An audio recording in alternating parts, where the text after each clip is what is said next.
Hey everybody, welcome back to Ask the Masters, and I am excited today because I once again get to bring two people that have been on Ask the Masters before back, but I get to put all three of us in a room together. Certainly the two people that I appreciate that have the most authority in marketing, number one, we're going to start with Mr. Brett Abbott, who has been in the pool industry for years doing marketing. If you haven't seen any of his seminars, catch him at the upcoming shows, the virtual shows he's still giving them. And a newcomer to the pool industry, but a longtime guy, a guy that Brett and I call the professor. He's been on Ask the Masters before. Dane Wiseman is going to show us what we need to know when we're driving this car down the street, this car that we call the pool business. And if you don't have some of the insight that Brett and Dane are going to give us today, you're missing something. Brett, who'd you bring along with us today? Well, like you said, we've got the professor, the one and only Mr. Dane Wiseman, the guy that I love to tell the story how New York, NYU talked to him. They wanted him to develop a course, and he proposed something, and they said, well, heck, we'll just hire you. Come work for us. And Dane, how long have you been teaching at NYU? Over half a decade now. So that, and the remarkable thing about that story is that was direct at the graduate level, right? So I never thought I would be teaching grad school. However, it ended up that way. And I taught in-person grad school, and what some topics many people might think boring, but I had the opportunity to make it fun and engaging, which was search marketing, which is one of the topics we'll cover today. Yep. And analytics, right? So a lot of people, they hear analytics and they're like, oh, you got to be a nerd, right? And it's not always the case, right? So it's all how we can structure things in fun and engaging ways that we can develop routines around to help our business, right? Help our business grow. So, and then just the short story after that is, after teaching grad school for some time, there was an opportunity to develop a diploma and career program where business owners like those listening in and those that were looking to jumpstart their marketing career could get a certificate. So I had the opportunity to build out their digital marketing certificate, their social media marketing certificate, and really frame that up in an approachable way for everyone. So as you can tell in my voice and demeanor, I love talking about it. So talking about marketing and sharing what I know. So fairly an open book. So excited to join you guys again here. Dane, you had me at nerd, okay? Because I got to tell you, if you stop and think about it, if you're going to give somebody $5,000 or $10,000 a month of yours to spend on advertising, would you rather have a good-looking, slick-talking salesman, or would you rather have a nerd or a geek, somebody who knows how to work numbers? My thinking is, I want somebody smart. You don't have to be good-looking, and I'm not saying that you're not, Dane, but I'm just saying that nerd is a hot button for me. Now we're talking. That's the kind of person I'm looking for.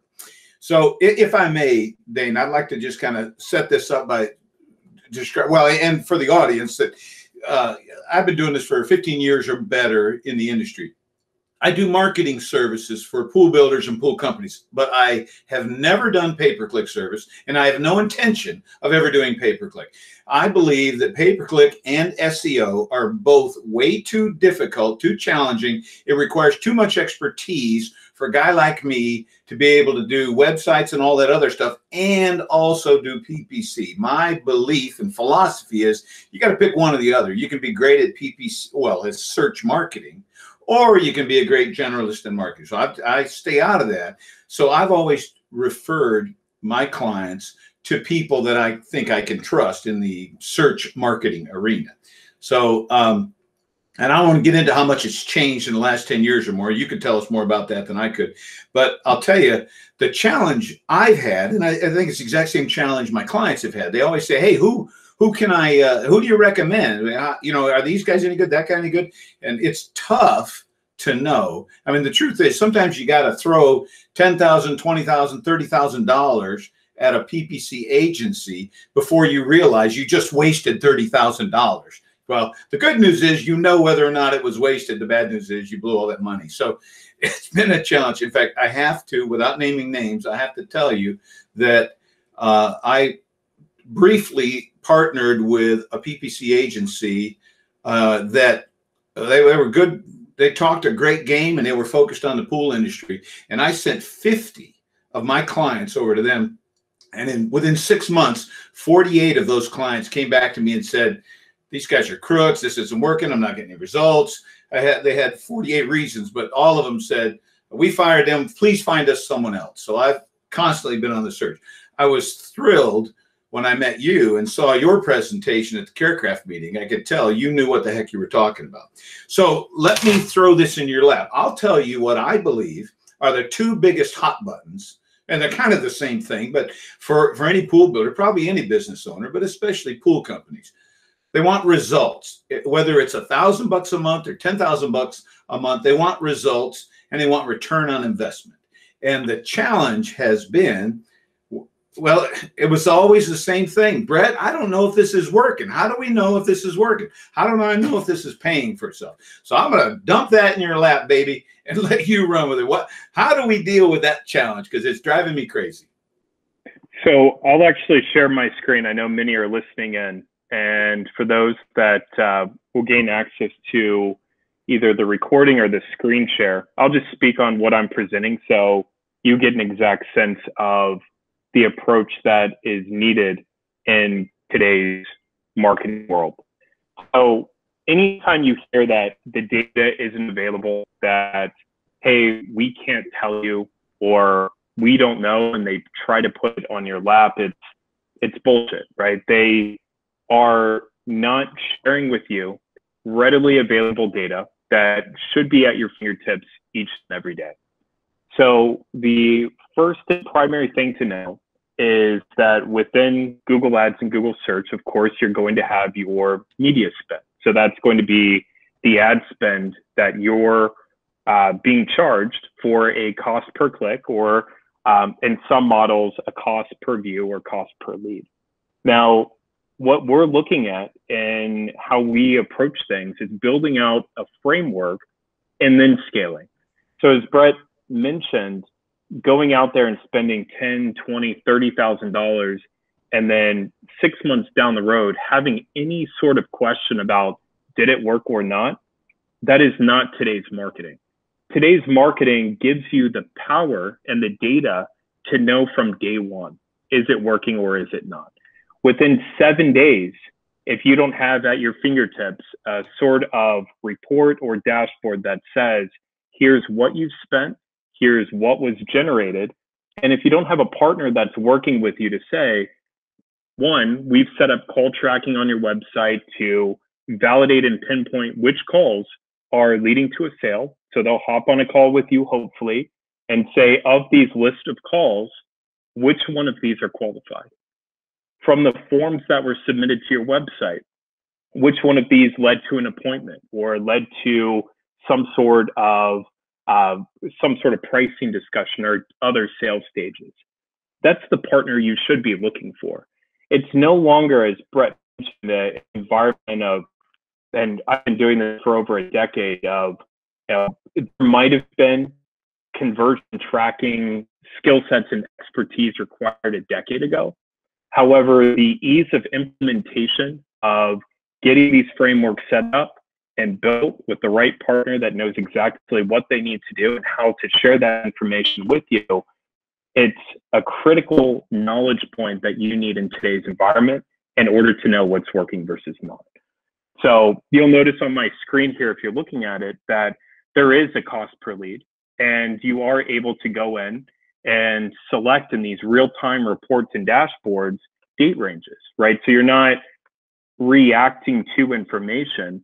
You should be able to, at your fingertips, click on a date range selector and say, well, what happened last week, without having to reach out to an agency partner or anyone for that matter to say, can you send me the information, right? So you should have the information at your fingertips and control of that information as well.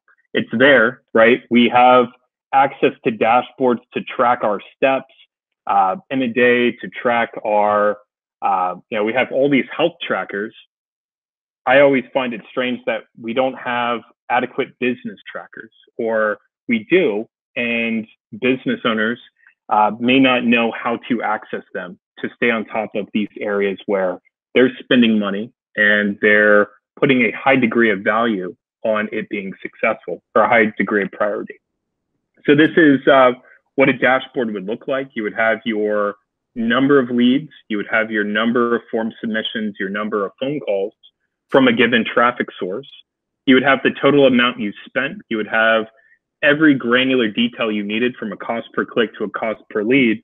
And then, as I mentioned, some sort of meeting where you're meeting with the person managing that spend to say, of these 68 leads or 25 form submissions or 43 phone calls we got in the last week, these are the ones that are qualified and these are the ones that have moved on to a sale. Here's the revenue, here's the true ROI, and knowing that each and every week. So, Brett, I hope that answered your question in a long drawn out way, but I can talk about ROI and attribution, for days. So it's a very important topic to those listening in.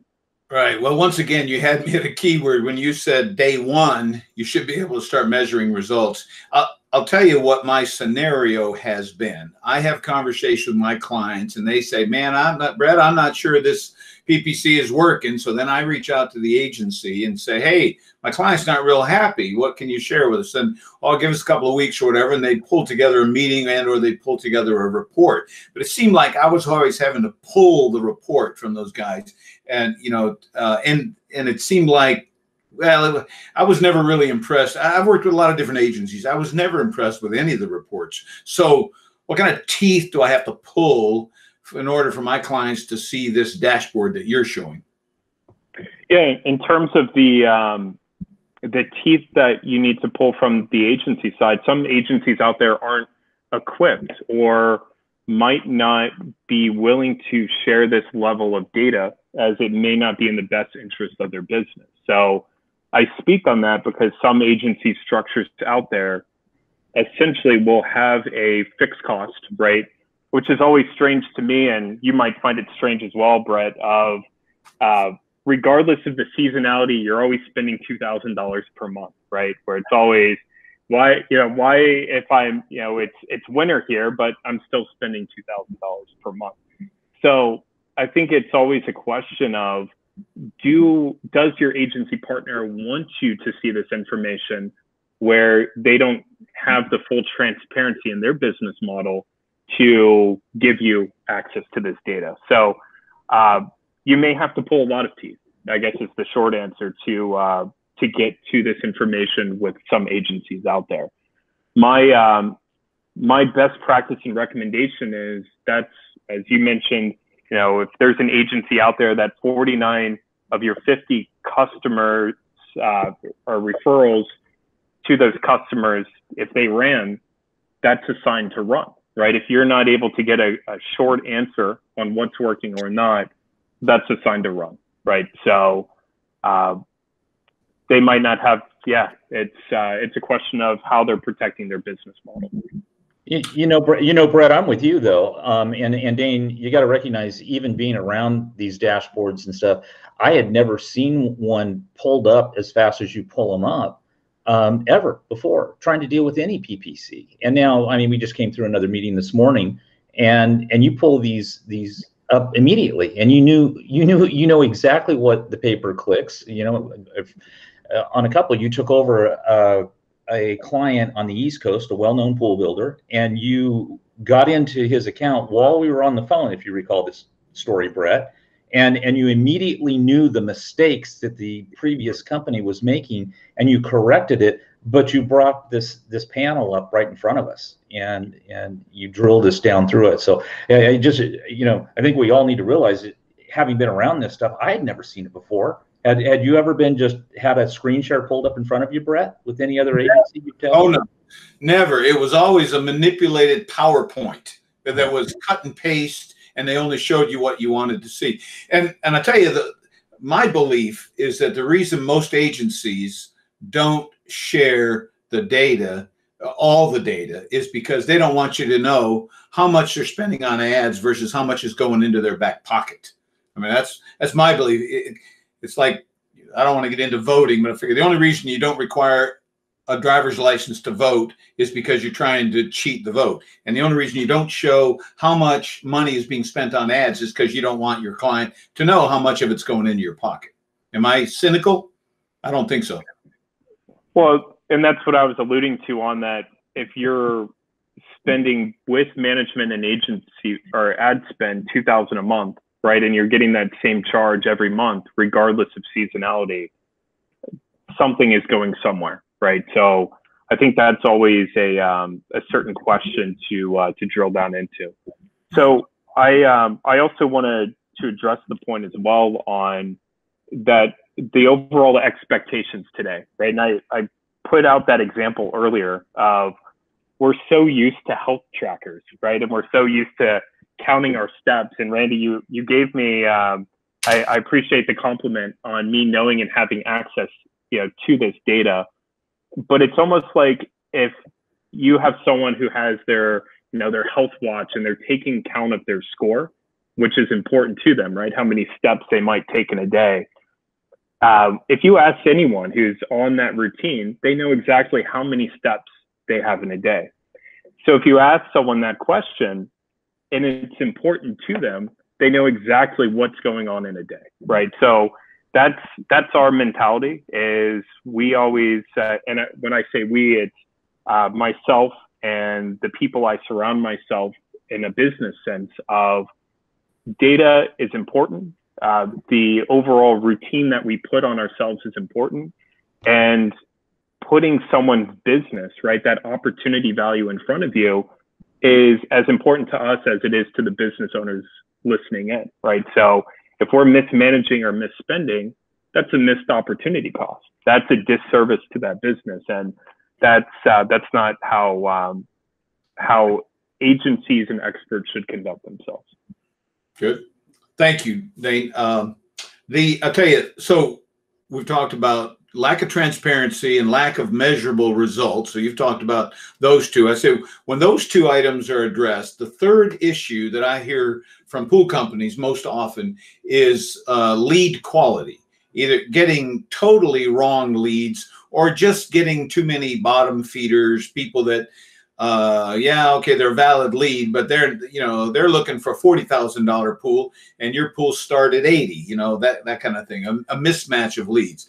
And of course, let's be honest, the PPC agencies I've worked with in the past, their goal was to demonstrate how many leads they could produce. They wanted it to feel like a fire hose of leads coming at you, no matter how crappy the leads were. So now my clients are saying, I like to step up the quality of the leads. Have you got any secrets you can share there?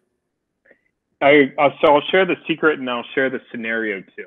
So I would say every digital marketer out there or every marketing agency out there loves Facebook, right? Where you can put out what's called a Facebook lead form, and you could put out very minimal required information, and you can get tens, hundreds, thousands of leads at a very low cost, given that someone is on Facebook and their information is pre-filled, and in many cases, they don't know that they actually filled something out, right? So as a pain point, a flood of leads, a lead source like that, and setup like that for a marketer, you can say, hey, I generated 1,000 leads for you. As a business, there's a lot of questions, right? So from a increasing quality, you have to recognize where someone is at in the buying cycle.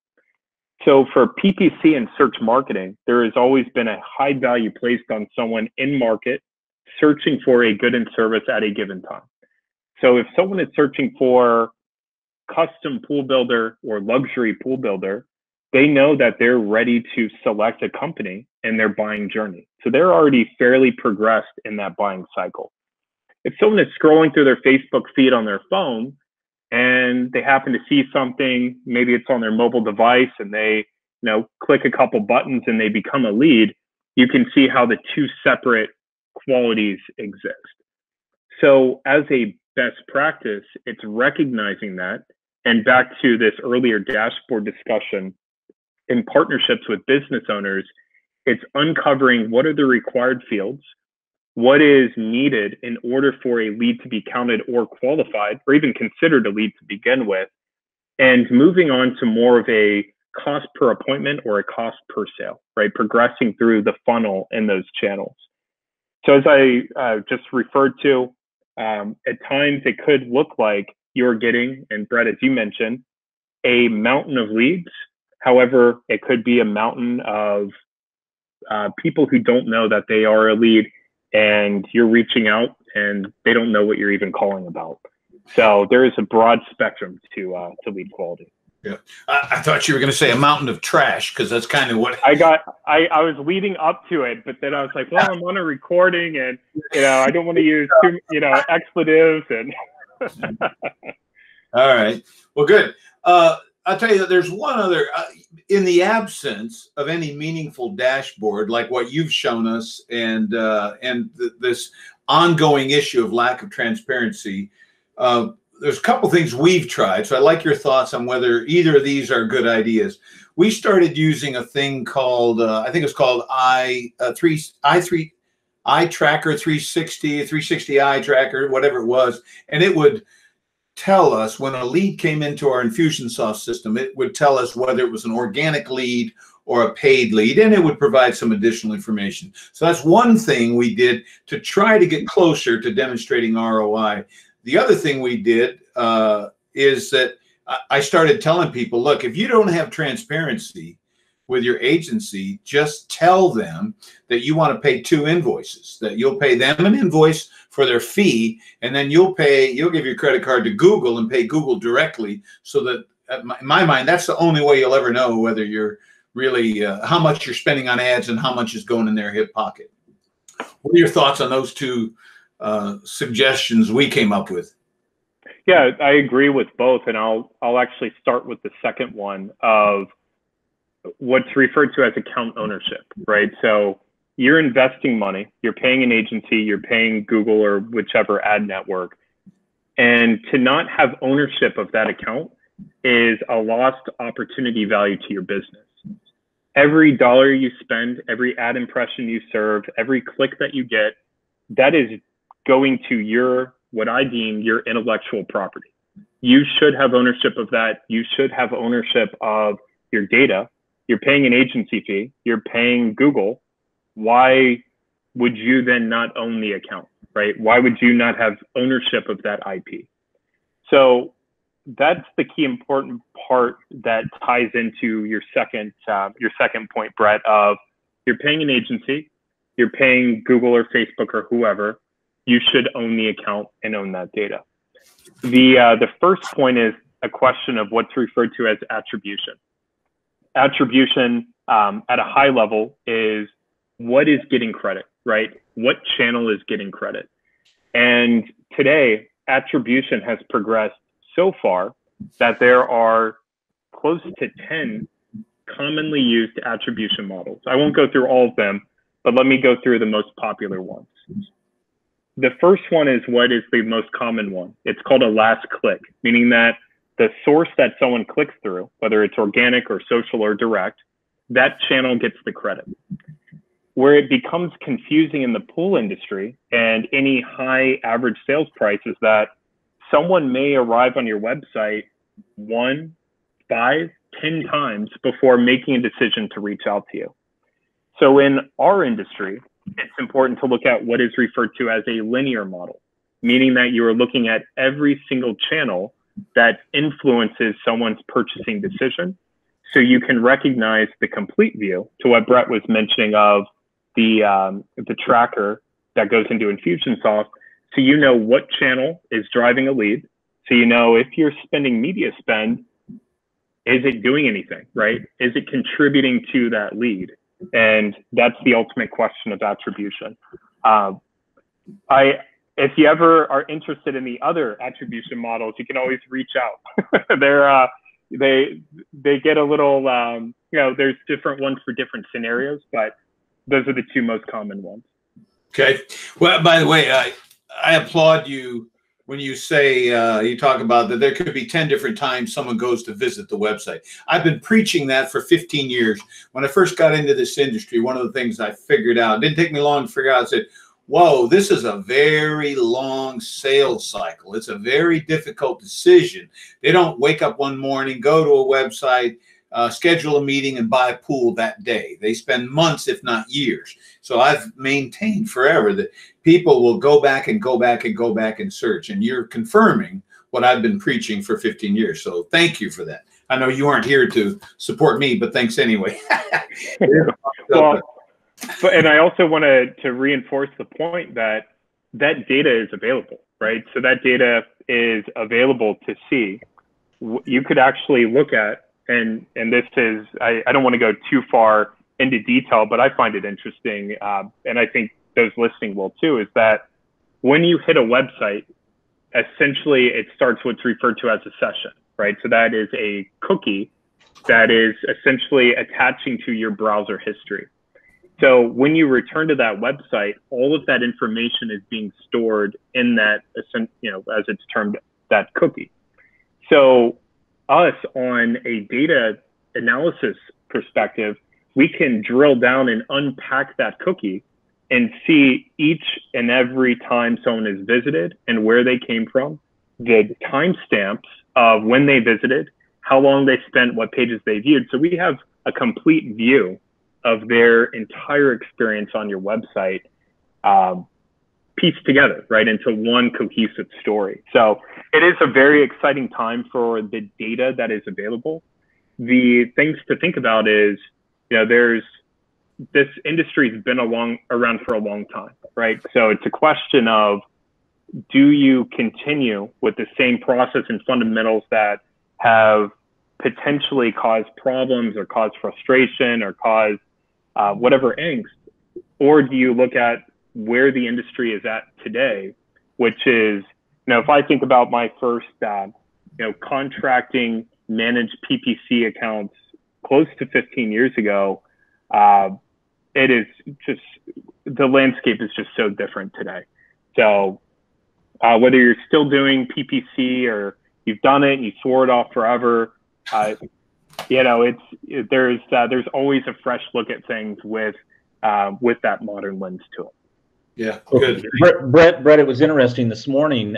You know, we're also identifying that the industry itself, we can break it down, that the new pool market for many of our listeners is a long journey, that the remodel market, which you and Dane have identified for one of the clients, is a shorter journey. And then, of course, for the pool service guys, they do wake up and just hit a website, want to make a phone call and take care of it. So for the listeners, you know, it somewhat depends on what it is your scope of work is, what it is you do. And it was fun to watch you and Dane start to get a little more granular on that in our morning meeting this morning, because it is a different journey for different aspects of the industry. You're 100% correct, Randy. I appreciate you clarifying that. You're right. A service decision could be made on the spot, on the very first visit. It's new pools that tend to take weeks or months. So excellent point. Dane, you got me kind of excited about this cookie path. I don't suppose that would be in the dashboard. Is that? Can you show an example of that, or is that how? I don't know where that comes from. Yeah, let me. So I'll stop my sharing for a moment, so you'll get a full look at me just for a moment. So I'm fortunate enough to, I think I have access to hundreds of analytics accounts. So I'll bring up one without scrolling through all of them on a screen share. So that would be appreciated. Like Randy said, it is Friday, so we're not going to stay forever. Exactly. Yeah. Oh. Yeah, but I got to tell you, even with PPC this morning, Brett, I've learned so much. I mean, you know, I think each time we get to spend a little time with the professor is just valuable. Yep. Well, and as I bring this up, I do want to just continue to voice that there is just so much data that's at, you know, everyone's fingertips or available to get to their fingertips, and it's just that overall routine and knowledge of what to look for. And that's where having a dashboard like that or some sort of tracker is extremely important in today's marketing. Well, I'm glad you brought that up, because I made a note here. I like to translate into plain English. You're a professor. I'm going to bring it down to the 8th grade level, which is where my friends and I tend to communicate. So, but here's, in my mind, it's like, if your agency won't split out the invoicing and or share all the data and give you full access to your Google Ads account, you should run away. Is that accurate? That is that's an accurate statement. Well, the other thing to consider is start asking questions, right? So even if you had a long relationship and partnership, it should be very reasonable to start asking those business questions of how, what is our cost per sale, or what is our cost per lead, or what is our ad spend at a more basic level, right? Or having some lead into getting to that point. So I think it's very important to have those conversations. Okay. Well, now you whetted our appetite for this cookie trail. Are we going to see this, or were you just teasing us? It doesn't exist. No, I'm sharing my screen right now. So for those tuning in, so this is an exact kind of, as I referenced, a cookie path in terms of how someone arrived on a website and how they've progressed through an individual site. So this is where you could actually see on a specific date and timestamp, you could go through and see that someone started with an organic search on September 4th. They spent about 18 minutes on the site. So viewed 3 pages. They then left the site and they came back via what's referred to as a referral link. So they clicked on a external site and came back a few minutes later. On the 7th, they conducted an organic search. Then they left again, came back actually 4 times in total that day. On the 9th, they came back 2 times, one 11:49 p.m. at night, and then again, so twice on September 9th, and then they came back twice on the 10th as well. Overall, this individual spent 48 minutes in total on the site, and that was across 8 separate sessions before reaching out for a conversion.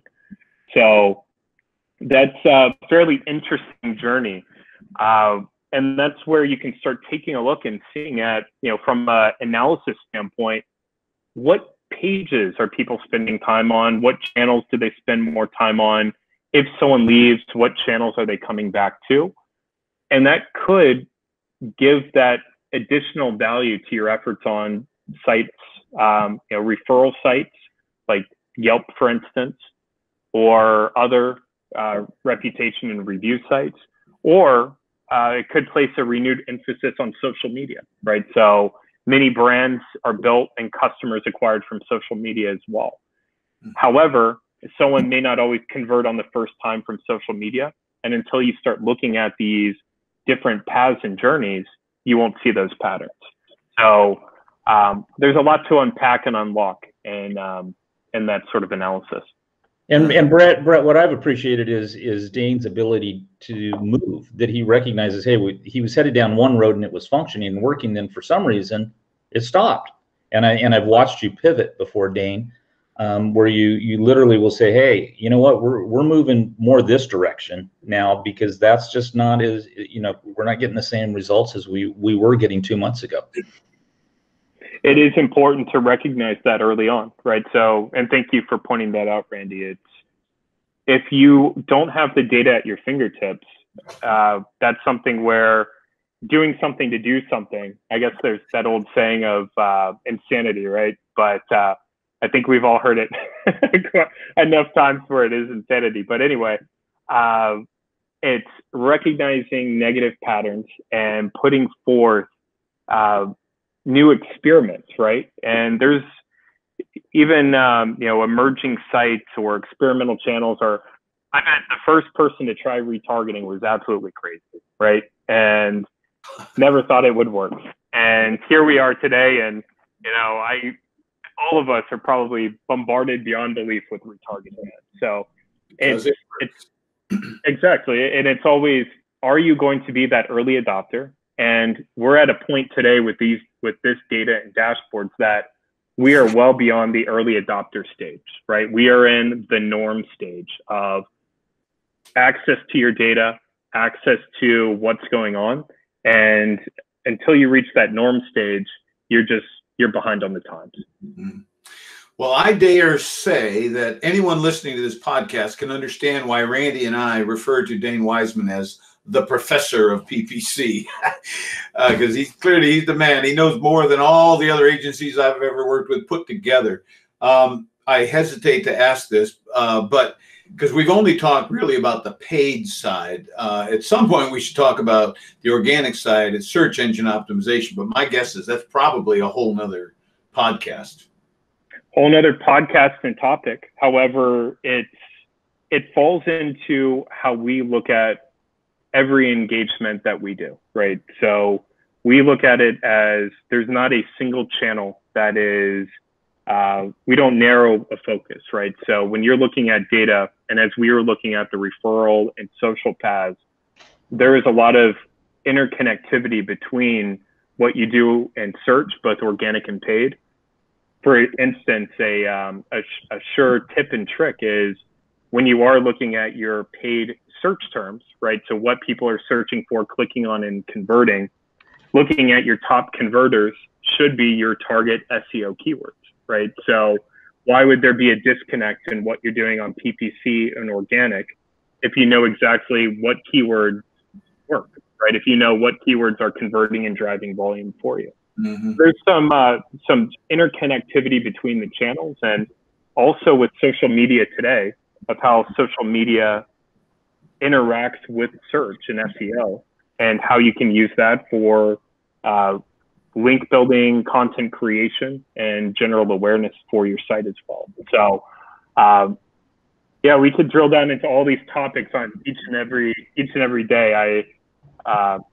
As I mentioned early on, I did have that very powerful opportunity to, or very empowering, and also I was the learner through a lot of it too, through my academic life. And then of course I, in parallel, had my professional life on the agency side and in-house as VP marketing, head of marketing, CMO as well. So I've seen a lot across the space, and I'm always an open book to share what I've learned. So I really appreciate everyone listening in, and Brett and Randy, your questions for me too. Yep. Hey, Randy, I got to tell you something. And Dane, you can just ignore me for a minute, but it just hit me why I like Dane so much. And it's not his sexy smile or that shiny chrome dome of his, but the fact that, every PPC agency I ever worked with, they were desperately trying to prove that every lead was as a result of the PPC services, because they all had this guilty feeling about them that if they couldn't prove every month that it was paying for itself, they were going to get fired. And of course, that's because they were always getting fired. But you'll notice that Dane doesn't care whether it's an organic lead or a paid lead. He's totally agnostic. All he cares about is a lead. So it's very refreshing. And I think it's because of his time as a professor, because he's looking at the big picture. He's not out there trying to justify his job. He's trying to teach the whole story. So that right. I would agree with you, Brett. In fact, he almost comes at it from an opposite approach, which is refreshing because he questions it. Yeah. Like, if you say, well, that came from, this video, in my case, it's like, well, how do you know that? So he tends to come from, instead of saying, oh yeah, that was from, the work that I had done, he's like, okay, how do we know that? And so, yeah, it is. It's always an intellectual conversation that hurts me a little bit when I have to talk to Dane. So well, the first thing I always try to inspire people to do is ask questions, right? And I think that's the basics of any type of analysis and analytics, is starting out with the question. And maybe your next question is, how are we performing across PPC? How are we performing across search? How is, my website stacking up?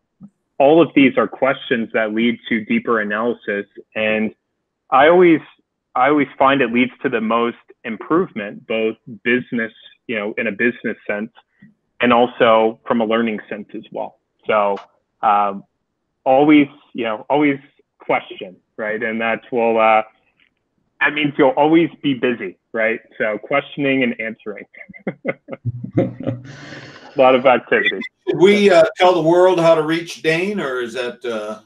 I think we should tell the world how to reach both of you guys, and I think everyone needs to wrap this up and ask themselves the question about, how is their marketing going? Do you have these dashboards like Dane and Brett put together? It would be somewhat like driving a Model T without anything. And nowadays we drive down the road and we feel a little bump, and we immediately look at these dashboards, and I'm becoming more and more used to it. And we've watched clients that we've dealt with recently who said, hey, I won't ever look at that dashboard. And yet we've also got a client here in California, Dane, I think you know who we're talking about, that now lives and dies on the dashboard, knowing what his RPMs are, what speed he's going, what his pay per click is. So yes, Brett, I think we should wrap this up. And I think Professor Dane Wiseman, how do people get a hold of you?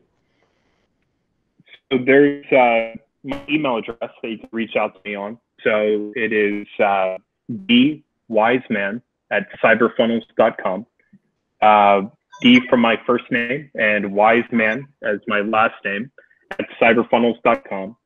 And if you'd like, my phone number is 813-504-9393 if you prefer to just pick up the phone and have a conversation.